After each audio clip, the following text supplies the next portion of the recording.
Hello friends, welcome to టెక్పే.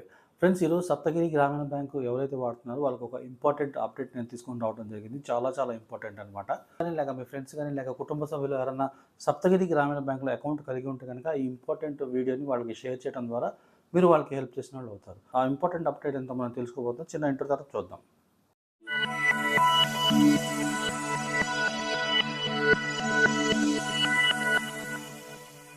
Welcome back friends. Saptagiri గ్రామీణ bank తరపు నుండి ఒక పెద్ద అప్డేట్ అయితే రావడం జరిగింది. ఇంపార్టెంట్ అప్డేట్ అనమాట. అప్డేట్ ఏంటో మనం తెలుసుకోబోతున్నాం. వీడియోకి వెళ్ళే ముందు చిన్న రిక్వెస్ట్ ఫ్రెండ్స్, ఇప్పుడు దాకా వీడియోని లైక్ చేయకపోతే లైక్ చేయండి, సబ్స్క్రైబ్ చేసుకోకపోతే సబ్స్క్రైబ్ చేసుకోండి.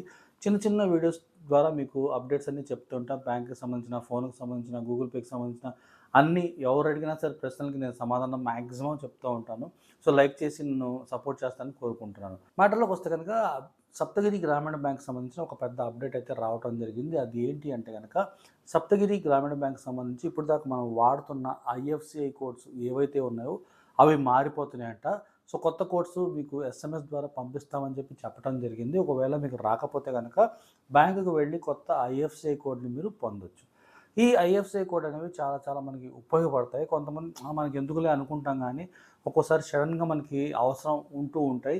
ఇవి ఏంటంటే మనకి గూగుల్ చేసినా సరే సప్తగిరి గ్రామీణ బ్యాంక్ సంబంధించిన ఈ కోడ్స్ అనేవి రావు. అందుకనే మనం ఏంటంటే బ్రాంచ్కి వెళ్ళి దీనికి సంబంధించిన డీటెయిల్స్ తీసుకోవాలి. ఆల్రెడీ మీరు ఈ సప్తగిరి గ్రామీణ బ్యాంక్ సంబంధించి మీ మొబైల్ నెంబర్ని అటాచ్ చేసి ఉంటే కనుక ఈ పాటికి మీకు ఎస్ఎంఎస్ వచ్చి ఉంటుంది. ఒకవేళ రాకపోతే కనుక బ్యాంకుకు వెళ్ళి మీరు కంపల్సరీగా కనుక్కోవాల్సిన అవసరం అయితే ఎంతైనా ఉంది. సో ఇప్పుడు మనకి పాత ఐఎఫ్సిఐ కోడ్ ఉంది కదా, అది ఎప్పుడు దాకా పనిచేస్తుందంటే పాత ఐఎఫ్సిఐ కోడ్ అనేది నెక్స్ట్ మంత్ అంటే జూలై 31 అర్ధరాత్రి దాకా పనిచేస్తుంది. ఆ తర్వాత ఆగస్టు తారీఖు నుండి కొత్త ఐఎఫ్సిఐ కోడ్ అమల్లోకి రావడం జరుగుతుంది అనమాట. మ్యాక్సిమం పాత కోడ్స్ అన్నీ కూడా మారిపోయాయి. అర్జెంటుగా మీరు మీ బ్యాంకుకి ఎప్పుడన్నా వెళ్తే కనుక ఆ కోడ్ని ఎక్కడన్నా రాసుకొని పెట్టుకోండి. ఎందుకంటే మన దగ్గర పాస్బుక్స్ కూడా పాతవే ఉంటాయి కాబట్టి ఐఎఫ్సిఐ కోడ్ అనేది మనం కనుక్కోవడం చాలా కష్టం. అందుకని మీరు బ్యాంకుకి ఏమైనా పని మీద ఈ నెల రోజులు వెళ్తే కనుక వెళ్ళినప్పుడు మీరు అప్డేట్ చెందిన కొత్త ఐఎఫ్సిఐ కోడ్ని ఎక్కడైనా రాసుకొని వస్తే మీకు ఎంతైనా ఉపయోగపడుతుంది. సో ఇది ఫ్రెండ్స్, ఈ చిన్న వీడియో ద్వారా మీకు ఇన్ఫర్మేషన్ షేర్ చేద్దాం అనుకుంటున్నాను. వీడియో నచ్చితే లైక్ చేయడం మాత్రం మర్చిపోద్దు. ఇంకేమైనా డౌట్స్ ఉంటే కామెంట్ బాక్స్లో రాయండి. చాలామంది మిత్రులు, సిస్టర్స్, బ్రదర్స్ అందరూ నాకు కామెంట్ చేస్తుంటారు. నేను ప్రతి కామెంట్ని నేను రిప్లై చేయడానికి ప్రయత్నం చేస్తాను. 100% మన ఛానల్లో 90% కామెంట్స్కి నేను రిప్లై ఇస్తూనే ఉంటాను.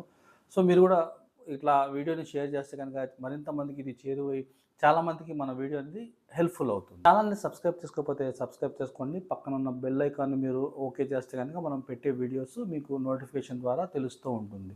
మరో మంచి వీడియోలో మళ్ళీ కలుద్దాం. Thank you.